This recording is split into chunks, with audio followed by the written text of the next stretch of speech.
Bonjour à tous, je vous propose de vous présenter dans cette première partie différents critères qui vont intervenir dans la préparation d'une soirée d'astrophotographie. Comme je l'évoquais en introduction, tout d'abord on va parler de conditions météorologiques, ensuite on verra comment pouvoir construire un catalogue de cibles personnalisé, ensuite comment choisir une cible le soir même. Et puis dans d'autres tutos, on évoquera tout ce qui est retournement au méridien, tout ce qui est cadrage et également stratégie de prise de vue, c'est-à-dire la manière de découper une séance d'astrophotographie en images unitaires, en définissant des temps de prise de vue unitaire qui soient cohérents en fonction de l'environnement dans lequel on image. Alors commençons par tout ce qui est conditions météorologiques. On va avoir forcément, ça c'est le critère le plus important, on va avoir un certain nombre de notions à regarder quand on va donc souhaiter préparer une séance d'astrophoto. Tout d'abord, s'interroger sur les nuages. Est-ce qu'on va voir ou non finalement l'objet qu'on souhaite imager? Donc c'est pour ça qu'on regarde tout d'abord les indices de nébulosité. Donc on va regarder finalement pour différentes couches, basse, moyenne et haute, si on a des nuages ou pas de nuages. Un deuxième critère qui est important, c'est le critère de seeing. Quand on regarde une étoile qui a un point lumineux à l'infini, eh bien quand sa lumière va traverser l'atmosphère, ce point va devenir un disque qu'on appelle un disque de seeing. C'est-à-dire qu'il y a une diffraction naturelle qui est effectuée par la traversée du milieu atmosphérique qui fait que le point devient un disque. Et donc le seeing peut se mesurer en arc-seconde. Et c'est un indicateur très important pour évaluer la qualité du ciel le soir de l'observation. Vous avez aussi une notion qui est importante, c'est le point de rosée. Donc ça, c'est la température à partir de laquelle vous allez avoir de l'humidité qui va venir se condenser sur votre matériel et c'est-à-dire toutes les parties de votre dispositif, lentille, miroir, le tube, la monture dans une moindre mesure, c'est un peu moins important. Et en fait, dès lors qu'on va avoir de la buée qui va apparaître sur nos miroirs, sur nos lentilles, il sera trop tard, on pourra plus imager. C'est pourquoi on peut positionner en amont de la séance un pare-buée, on peut aussi mettre des résistances chauffantes qui vont permettre d'éviter ou de ralentir le phénomène de rosée. Et ensuite, les températures, c'est aussi évidemment un critère très important. Quand on va avoir des températures extrêmes, soit très froides, soit au contraire très chaudes, eh bien, on va être dans des conditions extrêmes qui vont potentiellement nous conduire à des aberrations sur nos clichés qui seront parfois difficiles à corriger via des darks, qui sont les photos dédiées permettant de faire la correction des aberrations thermiques, on va dire. Moi, pour ma part, les principaux sites que je regarde quand je prépare une soirée d'astrophoto, c'est finalement 3 sites. C'est Météo Blue. Je vous montrerai juste après comment est structuré ce site et quels sont les indicateurs qui sont repris par ce site. C'est un site qui est très intéressant, qui est dédié à l'astrophotographie. On y trouve plein d'indicateurs très utiles. Ensuite, la météo agricole que je regarde aussi de très près, comme beaucoup d'astrophotographes, parce que c'est une météo qui est plutôt très fiable. Donc voilà, c'est bien de la consulter. Et puis ensuite, je regarde Clear Outside, qui est à la fois une application et un site web qui contient beaucoup d'éléments, et notamment en fait des éléments qui me sont très utiles sur le point de rosée, que j'ai capturé ici. Et voilà, et en croisant l'ensemble de ces informations, j'arrive à sentir si la soirée qui s'annonce va être une soirée finalement possible pour effectuer mes photos, ou au contraire si c'est pas envisageable parce que j'ai trop de nuages, ou au contraire je vais être vraiment gêné par un seeing extrême ou des températures extrêmes. Mais très honnêtement, le critère qui va prévaloir, c'est vraiment les nébulosités. Même si le seeing est pas bon, même si les températures sont pas bonnes, je tente en général le coup et je vois après la session si oui ou non c'est qualitatif ou pas qualitatif. Mais franchement, en général, ça me décourage pas. Alors je vais vous montrer tout de suite ces différents sites pour vous donner une idée de quelles sont les informations qui sont disponibles dans ces sites. Alors là, j'ai donc ouvert Météo Blue, dans lequel on va retrouver donc différentes colonnes, hein. Donc en ligne, on va avoir finalement un axe temps, hein, c'est-à-dire les prévisions météorologiques par heure et puis par jour. Et puis donc différentes colonnes où on va avoir nos nébulosités sur une première colonne, là, donc comme j'indiquais tout à l'heure, avec des couches basses, moyennes et hautes. On va avoir un pourcentage d'ennuagement, hein. Donc là on voit typiquement que sur la nuit qui vient, bon, on va avoir beaucoup de nuages, donc il sera impossible de photographier. Bon, par contre, sur la nuit qui suivra, bah là, ils annoncent plutôt des conditions favorables, hein, puisqu'on a des pourcentages d'ennuagement qui sont très très faibles, hein, voire nuls à certains endroits. On a également donc un indice de seeing, comme j'expliquais tout à l'heure, qui est donc mesuré en arcs secondes. Donc voilà, plus cet indice est élevé, moins bonnes sont les conditions d'imagerie, parce qu'on a du coup un disque qui sera de taille plus large, plus élevée, donc une déformation d'un point lumineux qui sera plus importante. On a également deux indices de qualité du ciel, qui sont produits par des modèles différents, par Météo Blue. Voilà, donc quand j'ai une valeur 5 comme ça, c'est plutôt un très bon seeing. Quand je suis sur des valeurs de 2 voire de 1, là j'ai plutôt un mauvais seeing.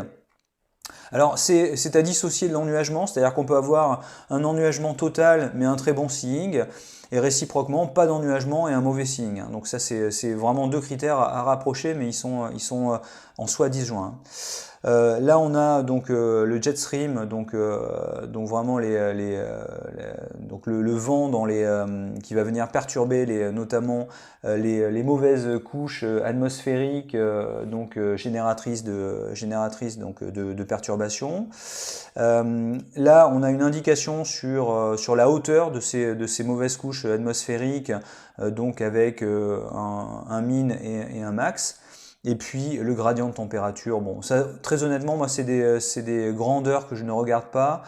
Ce que je regarde, c'est vraiment les nébulosités, le seeing, mais encore une fois, il me découragera pas, c'est-à-dire que vraiment si j'ai pas de nuages, hein, c'est le cas ici là, sur cette soirée-là, j'ai pas de nuages, bon là j'ai un indicateur qui est plutôt pessimiste, mais j'imagerai quand même et puis je verrai après coup si c'était finalement qualitatif ou pas.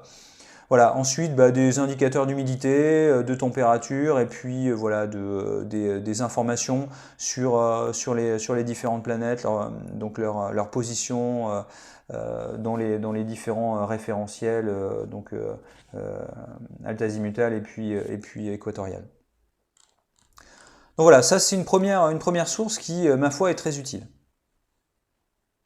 Alors ensuite, la météo agricole, qui, comme je l'indiquais précédemment, est une météo qui est très suivie par les astrophotographes. Pourquoi? Parce que c'est une météo qui est plutôt qui prédit bien en fait, hein. Les prédictions collent plutôt très bien en général avec la réalité observée.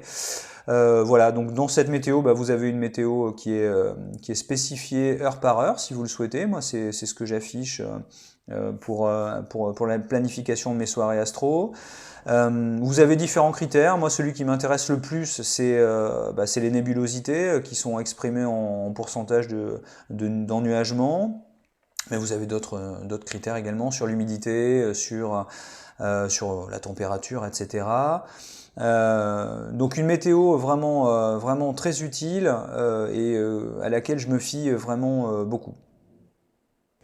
Et puis la dernière source que j'évoquais tout à l'heure, c'est Clear Outside, qui est vraiment très complète. On y trouve pareil un rappel des nébulosités, une information heure par heure, plein de critères très intéressants, et en particulier moi celui qui m'intéresse beaucoup, c'est le point de rosée qui s'appelle Dew Point ici, et qui compare du coup la température du point de rosée à la température ambiante. Et si on a une température ambiante qui vient se rapprocher très fortement du point de rosée. Donc là, on a un risque accru finalement de rosée, donc se retrouver avec encore une fois de la buée sur nos miroirs, sur nos lentilles. Donc ça permet de vraiment anticiper ce risque-là et de positionner dès le début en fait de la soirée d'observation un pare-buée ou des résistances chauffantes. Mais ça, c'est un point sur lequel je reviendrai par la suite. Je ferai un tuto vraiment dédié sur le sujet. Voilà, donc pareil, une météo vraiment fiable et très complète que je consulte. Et voilà, je croise ces 3 météos pour avoir une vision générale. Je vous propose de passer maintenant à la confection d'un catalogue personnalisé de cibles. Alors ça, c'est un sujet qui est important parce que quand on va finalement souhaiter photographier, là on se situe sur un jour où voilà, le soir va être vraiment de qualité, on va avoir un ciel dégagé, on a tous les signaux au vert pour faire une belle session d'astrophotographie. L'idée, c'est de ne pas être pris au dépourvu et de savoir ce qu'on va photographier. Ça, c'est une première chose. Et c'est pas une chose qu'on fait rapidement, qu'on fait à la va-vite. C'est une chose qui se prépare. C'est vraiment un travail qui peut s'étaler sur plusieurs jours. Donc avant la session d'astrophotographie, et notamment quand on est débutant et qu'on n'a pas forcément de repères comme ça très clairs sur quels sont les objets à photographier le jour J. Donc ça, cette préparation, elle est tout à fait clé, et puis elle va évoluer forcément au fil des mois. On photographie pas les mêmes choses en été qu'en hiver, hein. On n'a pas les mêmes objets, donc ce catalogue il va évoluer au fil du temps, et puis on pourra le reprendre d'une année sur l'autre, l'enrichir, enlever des choses, etc. Ce qui va être intéressant aussi, c'est de pouvoir être le plus exhaustif possible, c'est-à-dire varier ses cibles. Pas faire que des galaxies ou que des nébuleuses, même s'il y a quand même des périodes dans l'année où on fait essentiellement des galaxies, hein, de mars à avril-mai on va dire, et puis ensuite où on fait essentiellement des nébuleuses de mai-juin jusqu'à août, septembre. Mais on peut quand même un peu varier et chercher à faire à la fois des galaxies, des nébuleuses, des amas globulaires, des amas ouverts, pour avoir un peu une diversité de photos, et ce sera toujours plus enrichissant parce ça nous permet d'avoir des techniques parfois légèrement différentes d'astrophotographie. Ça nous permet aussi de mettre en œuvre des techniques de traitement de l'image qui seront elles-mêmes différentes, hein. Une nébuleuse très large qui va couvrir l'ensemble du champ astrophotographique versus une galaxie qui va être toute petite, qui va avoir un tout petit champ apparent, on va pas les traiter de la même manière. Donc c'est bien d'avoir un peu en temps réel tout type de cible à imager. Donc une chose importante, ça va être de faire finalement connaissance avec l'objet qu'on souhaite photographier, c'est-à-dire savoir quelle est sa magnitude. Alors la magnitude, c'est vraiment une luminosité qui est totalisée sur l'intégralité de la surface de l'objet. Donc en soi, ça ne nous donne pas beaucoup d'informations sur sa luminosité, parce qu'on peut avoir une grosse magnitude, mais si l'objet il est extrêmement étalé, peut-être que localement il n'est pas si lumineux que ça. Donc pour ce faire, on regarde en général ce qu'on appelle une luminosité de surface. Ça, c'est un indicateur qui est beaucoup plus parlant.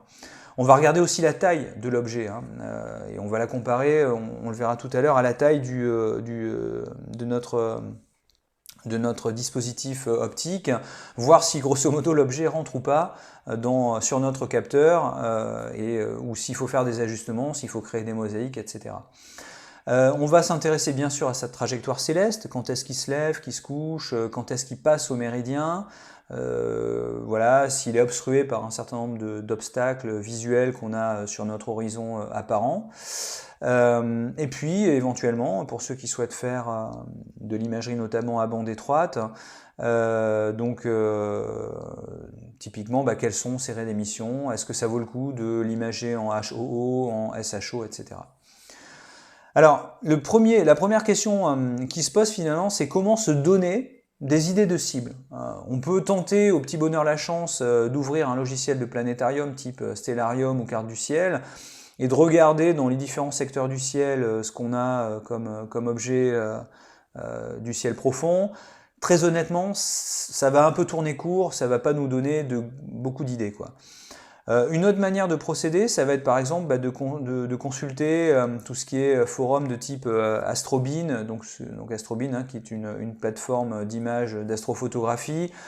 En général, va diffuser un petit peu en temps réel les images des astrophotographes et donc du coup donner des idées de ce qui se photographie sur le moment. Évidemment, vous ne trompez pas d'hémisphère, voilà, considérez aussi des astrophotographes qui sont dans des conditions de longitude, latitude proches des vôtres, de manière à avoir finalement des cibles comparables, ça c'est important. Vous pouvez aussi regarder des outils comme Telescopius, j'en parlerai après, qui sont des planificateurs de soirées astro, qui peuvent vraiment vous suggérer de bonnes idées et donc vous permettre voilà, d'avoir des idées de cibles, encore une fois variées, que ce soit des galaxies, des nébuleuses obscures, des nébuleuses en émission, voilà, différents types d'amas, etc. Et puis aussi, ne pas hésiter à utiliser les moteurs de recherche, hein, voilà, en interrogeant sur cible d'astrophotographie, claque, saison, ou bien en allant chercher voilà, en anglais l'équivalent. Moi, il y a un site que j'aime bien, c'est celui de Martin's Astrophotographie sur YouTube. Je vous conseille vivement cette chaîne. C'est une chaîne qui propose des vidéos séquencées par mois d'observation. Alors c'est un astrophotographe anglais qui travaille sur des latitudes assez voisines finalement des nôtres, enfin moi en tout cas qui suis sur Paris assez voisine de la mienne et qui va du coup mois par mois proposer différentes cibles vraiment par registre, hein, galaxies, nébuleuses, amas, etc.